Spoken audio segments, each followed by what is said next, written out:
best of 5 of the night. Maru versus Dream. It's all tied up 1-1. All tied up, man. And it was an anticlimactic finish there to that second game. Maru seemed like his tilt was out of control and like Dream was just going to rip him apart. But Dream made some really weird decisions in that game and definitely did not take the best engagements with his Viking ball.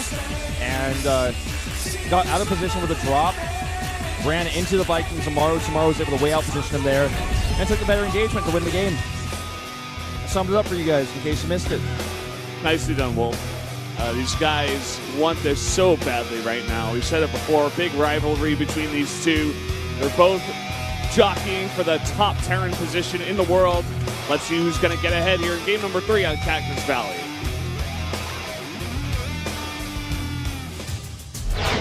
GNL Green Wings Maru, 조성준 vs SK텔레콤 T1 Dream 조종혁.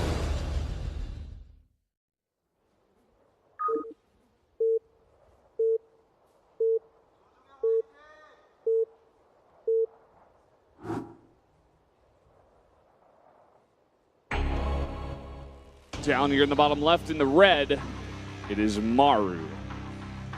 Still looking unhappy. And over here in the top right in blue, it's Dream.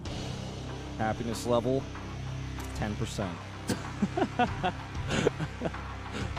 You see like that small little frown he's got on. Yeah, man, these guys are just being downers today. I don't like it. Yeah. I don't know. Showing some fun games regardless. We're going to have a cross-map Cactus Valley. Yeah. Yeah. I doubt anyone's going to go gas first on this map. Yeah, we were saying that earlier. It's like you're going to struggle to get a Banshee across the map in time to do damage before they're totally prepared. I think we might see CC first out of Maru. Dream probably going to do, I think, a normal gas timing. Let's see. With a Reaper, like a Reaper into a factory after normal gas. Like do that similar build that he did in game 1, that kind of TVZ type of starter. Both players here gonna put down that Rax. No CC first. No greed.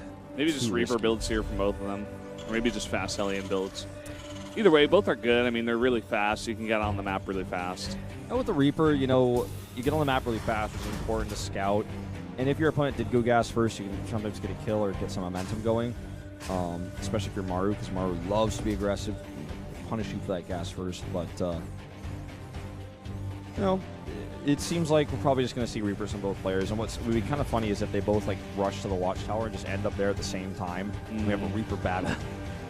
Yeah. When you have two Reapers fight each other, if those guys close the distance, like, a little bit, like in between them, then they can't. Neither Reaper can escape. So whoever gets the first shot just wins, and it's over. If it's just two Reapers. That's why Maru was so tilted when he lost that Reaper fight, because he couldn't get away. He's just like, oh, I have to accept my fate. Why wasn't I paying attention?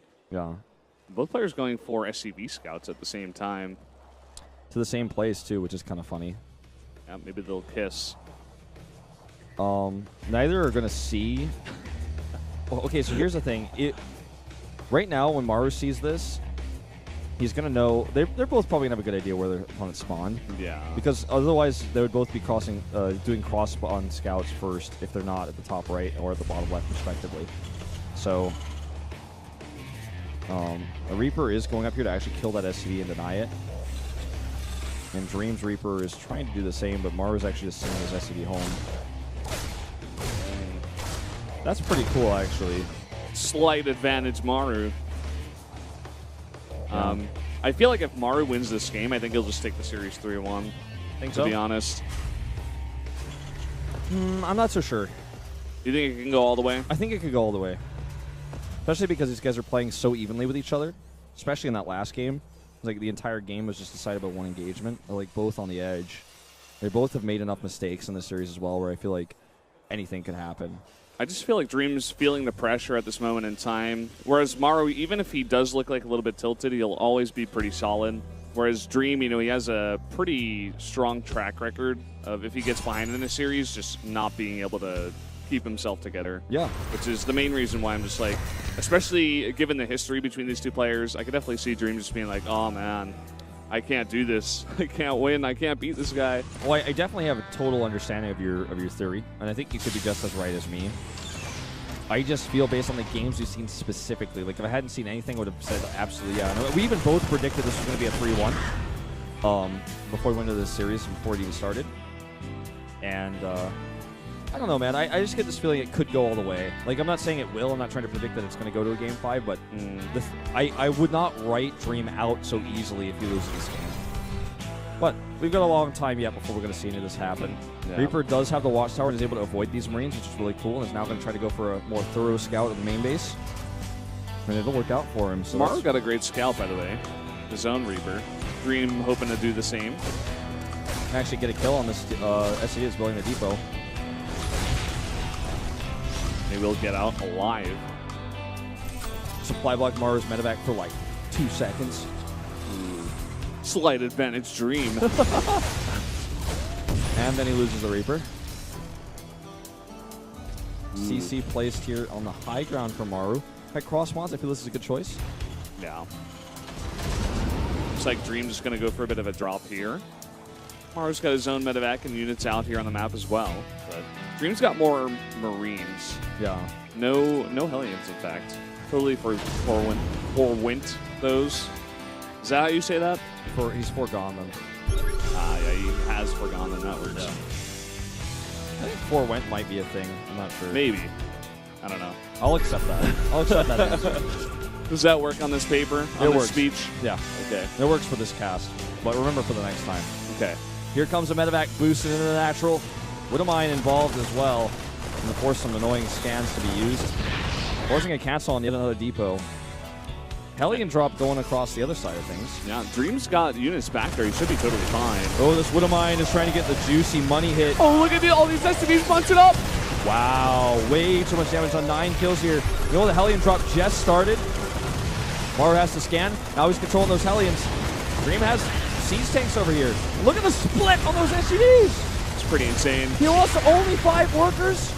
Yeah, a little bit of damage done, but the damage done to Maru is a lot worse. I mean, a much bigger pull. You guys cannot see the red hit points like I can. That was so close, so tight on the defense. Get out of here, Hellion. You don't belong here.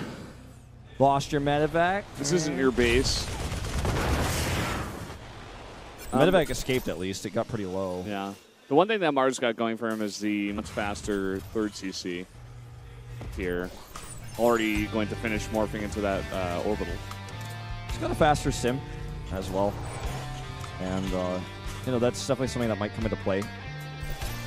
Because if you have sim and your opponent doesn't have, there's any sort of engagement that happens in this matchup, you will lose it. Even if your opponent has more siege tanks than you or whatever, you're just going to be able to overwhelm them.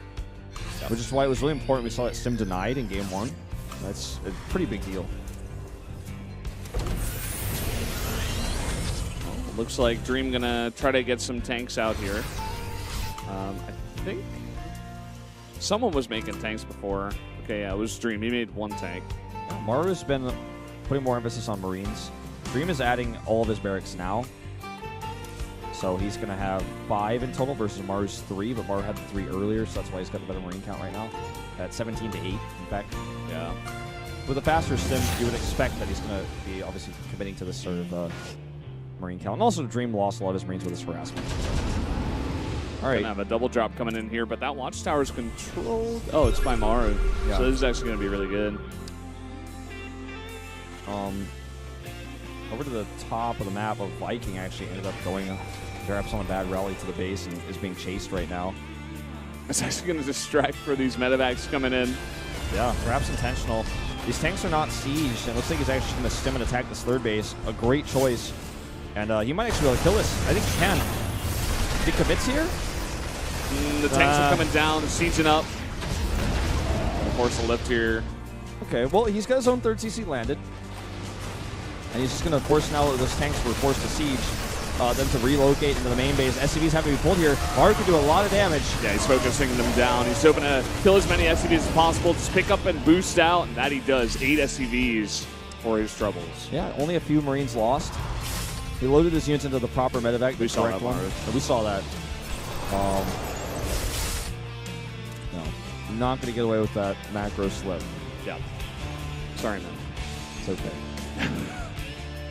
Cooldown supply is actually considered to be a really bad thing, but in the grand scheme of things, the longer the game goes, however many cooldown supplies you use, you actually have an advantage.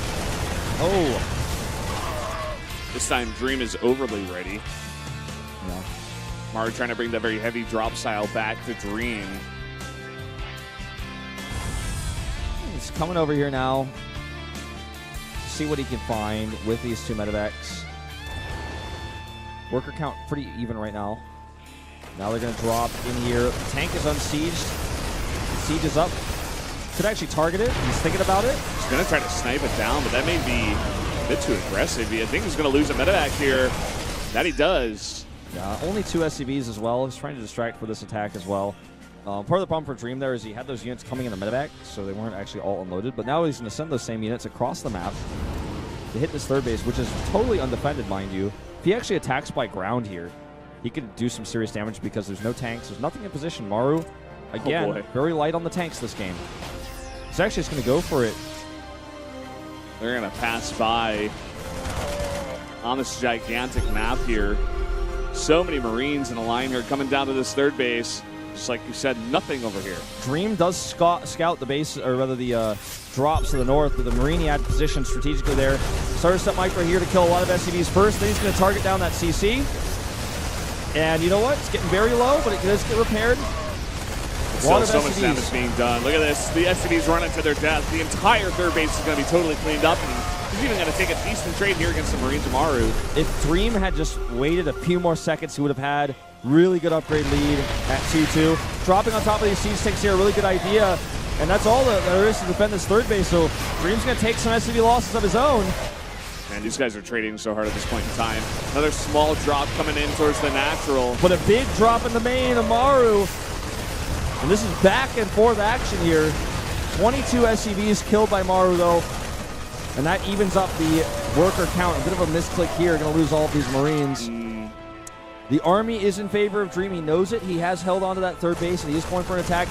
He's even going to snipe out some of these medevacs. And he has the upgrade advantage. For a few more seconds, he has that. You know, it's about to be 2-2 versus 1-1 for a brief moment.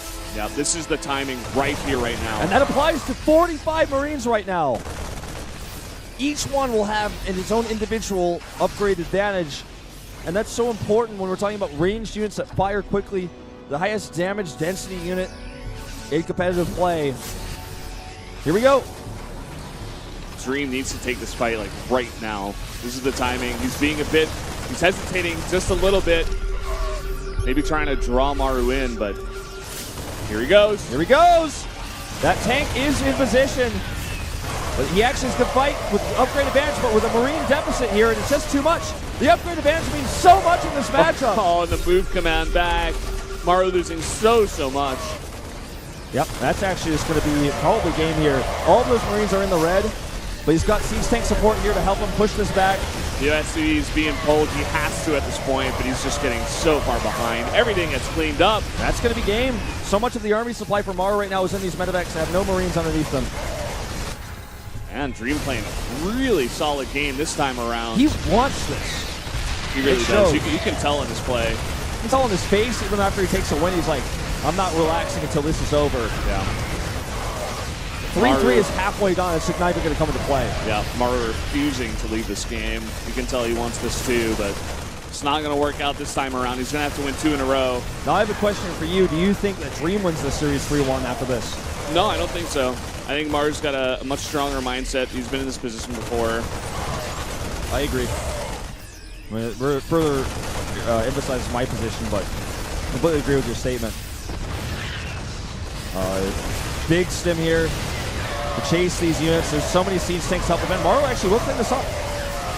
Yeah, he may, but he's lost so many SCVs at this point. This is a byproduct of the map and the rush distance. It's so hard to reinforce. It's actually taking the best trade he could have ever hoped for.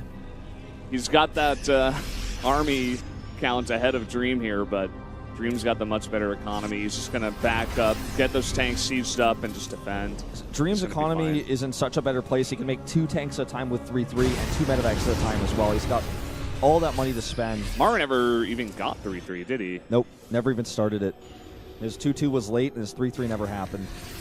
+1 for tanks also on the way here for Dream. A matchup, or a upgrade we see less and less in this matchup, but good to see it coming in when you have a spare moment. You've got some spare gas to actually throw at that. Maru trying to make that last-ditch effort. A really nice drop into the natural. In fact, 2 medevacs worth of Marines going to pull this entire army back. All right, stimming again here, pulling back, killing a lot of workers, using his narrow army advantage to try to take this into his favor. He's desperately trying to hold on at this point. It's one thing you can try to do with Bio, mainly only Bio. You know, just go for big drops, try to get your opponent totally out of position, and somehow claw your way back. But seems like the pressure is off, and Dream is making his final push. There are 5 tanks to none on the map right now. A perfect position on the Bio of Maru, and he has more medevacs here. Look at this position. It's great, but it just doesn't matter because there's siege tank support and 3-3 versus 2-2. And that will be game. Behind, but the reinforcements clean him up. GG. Dream man. Looking good. Still looking angry. He wants this. He wants this so much. You can see it on his face. He's 1 win away from taking it. Like you said, Maru, a much more stable player when it comes to mindset. He's got such a solid tilt block, you know, like he's not get tilted. The tilt block. He's got the tilt block, man. It's active. And I think that, you know, it's entirely possible he forces the 5th game and still takes this series. Yeah. He's going to have his coach come in here, do a little chat, try to cheer him up a bit. Maru does still look a bit angry, to be honest. We're jumping into Moonlight Madness, though, for game number 4. And we've seen it time and time again. The more mobile armies really seem to do work on this map. And Maru, you know, he's really committing to this only bio style. Maybe he can bring it back here. Yeah. Well, let's talk about what we might see here, because I feel like also on this map there's a possibility of mech. Yeah, it's hard to hold your third true. base, but once you do hold it, there's so many narrow choke points on the map, maneuverability is difficult, and if you have a massive Viking count, because of how the map works, you can shut down drops so hard. Yeah. Like, imagine, so if you have 2 Vikings versus a medevac, in most scenarios, a medevac can just unload, stem, and kill the Vikings, so the Vikings have to leave. But on this map, there's so many holes on the map that if you are in that position, you're trying to poke down a medevac, if he drops, you just fly over the crevasse, and then he can't chase you anymore. So I feel like if you can hold on to 3 bases, mech is really strong here. It's just getting there that's a problem. There's so many backdoor attack routes to attack the third on. Will we see any Marine Kings Sky Terran versus Terran? It's possible. I don't think you're going to be able to survive a TVT with that, though. Yeah. Drops will rip that would you be so apart. funny, though. I don't think Maru's going to do that same build. For you guys who missed it, he did it against Impact, first series of the night. Yeah. On this very map. Just really showcasing how strong air can be on this map. But, yeah, I definitely do like your point. I think mech is a possibility